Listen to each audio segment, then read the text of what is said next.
आजच्या या अलग उदात्त विचारसरणीच्या खालीतून सद्गुणांचे पैलू पाडत असलेले माणिक मोती सर माणूस फक्त घडतच नसतो, तर तो त्या खालीतील अमूल्य अशा रत्नजडितांचा मालक बनून कीर्ती पावलेल्या जगाच्या बाजारात आपल्या उच्च विचारांची पत ही नेहमीच वाढवत असतो.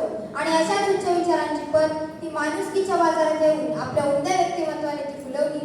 ते आजचे सन्मान्य मान्यवर, सन्मान्य प्रेक्षक आणि माझ्या सर्वच विद्यार्थी मित्र मैत्रिणी, आज मी आपल्या समोर माझीच एक दुसरी आईच म्हणा एक आवडली श्रीमती प्रमिला श्रीराम पोटे यांच्याबद्दल काही बोलत आहे, जे तुम्ही शांत चित्तेने ऐकावे अशी माझी नम्र विनंती. खरं तर सर्वांचे आवडते असे, सर्वांना मार्गदर्शन करणारे आणि माणसांसाठी माणसात जगणारी अशी माझी दुसरी आईच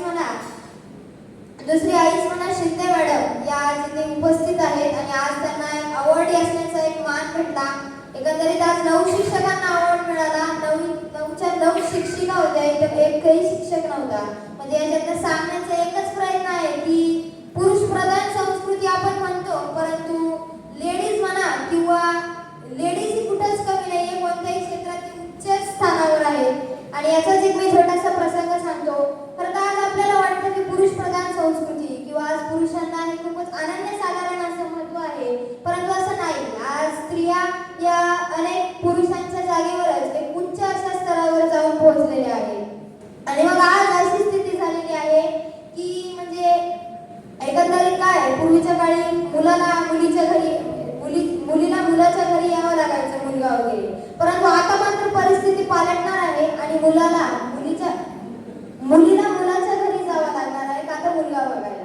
आणि मग काय 2, 3, 5, 6 जणी येतील, एखादी कुठेतरी कलेक्टर, एखादी कुठेतरी मैत्रीण, एखादी कुठेतरी मंत्री, एखादी म्हणाल चल जरा नाशिकला जाऊन, दुसरी म्हणाल का 1 महिना झालाय त्या मुलाचे वडील म्हणताय मुलगा बघून जा. मग ती काय तिच्या आलिशान गाडीने येणार, मस्त गाडीतून खाली उतरणार. मग कुठे तुमचा भाऊ कुठेतरी दारात रांगोळी काढत असणार, मग तुम्ही आत जाणार, मस्त सोफ्यावर पायावर पाय ठेवून बसणार आणि तो मुलगा हळूच चहा पुढे घेऊन येणार